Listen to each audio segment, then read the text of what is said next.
जनाब, अब वो वक्त आ गया जब मैं आपको आज के गेस्ट से मिलवाऊंगी। मैं रोजाना अपने गेस्ट का एक इंट्रोडक्शन देती हूँ। मेरा दिल चाह रहा है कि मैं आज के गेस्ट का कोई इंट्रोडक्शन ना दूं, क्योंकि जब कहा जाता है ना, नाम ही काफी है। वैसे तो एक ब्रांड की टैगलाइन थी, लेकिन वाकई जो आज पर्सनालिटी मेरे साथ है, निस्फ सदी से जायद का अरसा गुजर चुका है उनको आप लोगों का फैमिली मेंबर बने हुए। जब हम स्क्रीन पर आते हैं, टीवी पर काम कर रहे हों, फिल्में कर रहे हों, स्टेज पर कर रहे हों, तो आपकी फैमिली बन जाते हैं ना। हम अपनी फैमिली से ज्यादा आपको टाइम दे रहे होते हैं, तो इन्होंने आपको अपनी फैमिली बनाई। तब से निस्फ सदी से जायद का अरसा गुजर चुका है और ये अब तक हमें एंटरटेन कर रहे हैं, पॉजिटिवली एंटरटेन कर रहे हैं। कभी ऐसा नहीं हुआ कि इनके बारे में कोई ऐसी खबर आई हो कि कोई स्कैंडल बना हो या कुछ। अल्हम्दुलिल्लाह, क्योंकि ये अल्लाह से बहुत करीब है। मैं इनसे हमेशा रमजान ट्रांसमिशन में मिली हूँ और इनकी बातों से बहुत बहुत कुछ सीखा है। बहरोज सब्जवारी, अस्सलामु अलैकुम, कैसे हैं आप? वालेकुम अस्सलाम। और बहुत अल्लाह का शुक्र है, आज मैं जब दाखिल हुआ यहाँ आपके स्टूडियो में तो मैं हक्का बक्का रह गया, बिलीव मी, क्योंकि मैंने एम्प्रेस मार्केट देखी यहाँ। देखा ये एम्प्रेस मार्केट, मैं सदर आ गया हूँ। नहीं, उसकी वजह मैं रिलेट करता हूँ। अच्छा, मैं जैकब लाइन में पैदा हुआ, वहाँ मैट्रिक तक यानी ग्रेजुएशन तक भी मैं वहीं था, जैकब लाइन, गलियों में, उसी इलाके में। I swear. और मैं हैट्स ऑफ टू एक्सप्रेस। क्या बात है, क्या बात। और आपने इतनी जगह शूटिंग की, इंटरनेशनली भी, पाकिस्तान में भी, तो आपका ये कहना तो वाकई मुझे भी बहुत खुश कर रहा है। मैं सच कह रहा हूँ आपको, ये बहुत मेरे लिए टची था। हाय हाय हाय। क्योंकि मैं जब जाहिर है छोटा तो मैं अभी भी हूँ, अभी भी बिल्कुल, थोड़ी सी उम्र ज्यादा मेरे ख्याल में मेरा और आपका 4-5 साल का कोई डिफरेंस होगा, 400-500 साल कर ले। तो मैं मुझे याद है एम्प्रेस मार्केट के चारों तरफ ना वो ख्वांचे वाले होते थे और मजे मजे की चीजें, पथारे, और इतने बड़े तवे पे वो कलेजी बनाता था। वो पैसे होते नहीं थे और देख के गुजर जाते थे खुशबू सूंघते हुए। फिर जब पैसे आते थे तो खा लेते। क्या बात है। तो बड़ी छोटी छोटी चीजें हैं जो याद रह जाती है ना बचपन की। तो आज मैं बड़ा I am amazed, believe me. Hi, बस खुशी मुझे इस बात की और मेरी खुश नसीबी बरोज है कि मैंने यहाँ से स्टार्ट किया। अभी तो यहाँ बहुत कुछ होना है, मेरे ख्याल में शूटिंग्स भी होंगी, ड्रामों की, तो शायद फिल्मों की भी हो, लेकिन मेरे लिए बहुत बड़ी बात है कि मैंने यहाँ से ट्रांसमिशन का आगाज किया। बात है। बरोज भाई, मुझे ये बताएं, जैसे भी आपने जिक्र किया कि वो वक्त जब पैसे नहीं भी होते थे और जब आते थे तो चीजें खरीदते थे, आपकी पहली जो भी आपको तनख्वाह मिली या कहीं काम करने का मुआवजा मिला, कितना था वो और कब की बात है ये पाकिस्तान बनने से पहले नहीं, पीटीवी से मुझे जो पहला चेक मिला था वो 19 रुपए का मिला। ओहो।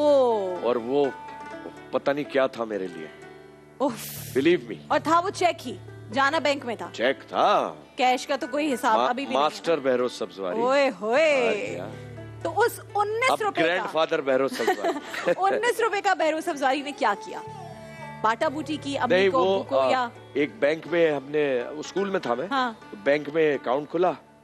नाम बैंक का नहीं ले सकता, अगर वो स्पॉन्सर होते तो जरूर नाम ले लेता। तो उसमें एक किताबचा मिल गया बैंक का, फिर उसमें पैसे डालते रहे। फिर वो मेरे ख्याल से जब कुछ 4000 कुछ हो गए थे तो निकाले थे वो, याद है मुझे। वाह वाह वाह वाह वाह। यानी सेविंग्स की उस वक्त भी? क्यों नहीं, सेविंग तो अभी भी की है, अभी भी है। असल में इज्जत सेव की है। इज्जत सेव की है ना, असल में तो वही एसेट है। पैसे तो खर्च हो जाते हैं, टीवी पर आ रहे हैं उसका एसेट इज्जत है। और बहरोज भाई ने वाकई इज्जत के साथ इतना अरसा गुजारा। बहरोज भाई, पहले ये स्कैंडल्स होते उस वक्त भी थे, लेकिन तब अखबारों की जीनत बन गए। वैसे ही लोगों कमाल ये है, कमाल ये है कि आपका स्कैंडल हो और आप पता ना लगने दें। काम आप कर लें लेकिन पता किसी को ना चले। गलत काम ना करें। गलत काम। देखिए, बात ये है कि आपको मकाफात अमल जो है वो बिल्कुल है। तो शो बिजनेस में रहते हुए मैं ये समझता हूँ, और हमेशा पूरे 50-55 साल जहन में एक बात थी कि माँ बाप की इज्जत खराब नहीं होनी चाहिए। और पाकिस्तान का जो झंडा है ना, उस पे कोई हमारी वजह से कोई दाग ना, क्योंकि आप लोग पाकिस्तान, आप सफीर हैं, पाकिस्तान का नाम लेकर दुनिया भर में जा रहे हैं। बेशक। लोग जानते हैं, हमें मुल्क की वजह से जानते हैं, और कुछ चेहरे होते हैं कि उनकी वजह से मुल्क को जानते हैं। तो ये बहुत बड़ी जिम्मेदारी होती है कंधों पर। बिल्कुल जिम्मेदारी होती है। और अब वक्त है, इतनी आगाही हो गई है हमारी आवाम में, सब में, कि हम अच्छे बुरे की प्लीज तमीज कर लें। हाँ, पॉलिटिक्स के ऊपर बताएं महरोज भाई, आजकल क्योंकि आई थिंक बच्चा दिमाग की दही हो चुकी है, दही हो गई है। मेरे घर में मैं आपको बताऊं, दही डाली है किसी चीज में? अभी शुरू होगा। डालडा किचन मास्टर शुरू हो रहा है। असल में पाकिस्तानी होने के नाते हम सोचते तो है ना, हम इन्वॉल्व भी रहते हैं ना, और इतना शऊर अल्लाह पाक ने दिया है आपको, अशरफुल मखलूकात बनाया कि सही और गलत की पहचान होनी चाहिए। आपका दिल कहता है कि क्या सही है और आपका दिल कहता है कि क्या गलत है। आपका कुरान शरीफ बताता है कि क्या सही है, आपका नबी बताता है क्या गलत है। बिल्कुल सही बात।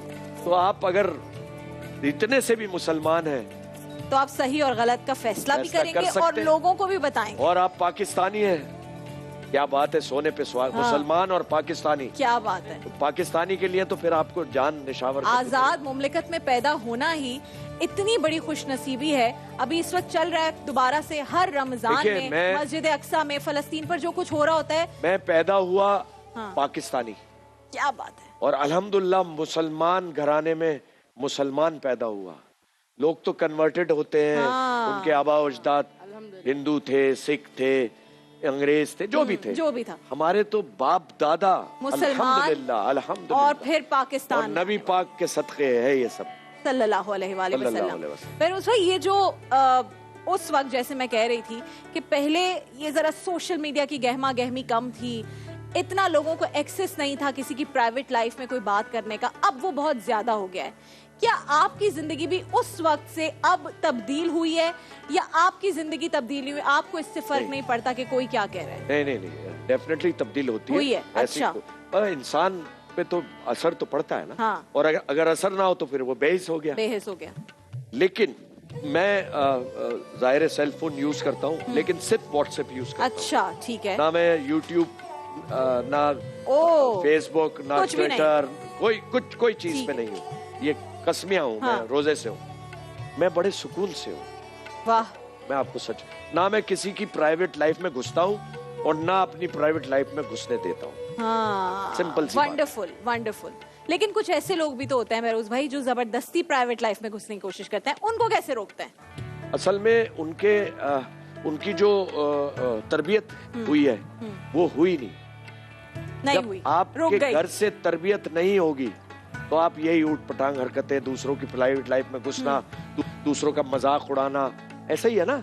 ऐसा ही है। आप बेकार में, फजूल में आप लगे हुए हैं, बस कोई आप जानते हो उसको या ना जानते हो। बिल्कुल ऐसा ही। और अब हमारी फर्टर्निटी के साथ तो ऐसा होता ही है, अब क्या करें, हमारा काम ऐसा है। लेकिन अनफॉर्चुनेटली ये अब ज्यादा हो गया है, तो इस पर भी पूछेंगे कि करना क्या चाहिए। मैं वैसे कल इनको कह रही थी कि अगर आपको कोई चीज परेशान करे तो देयर इज वन की टू सॉल्व दीज इश्यूज। वो की है सानू की। करते रहे लोग जो कर रहे हैं, हम कहे सानू की।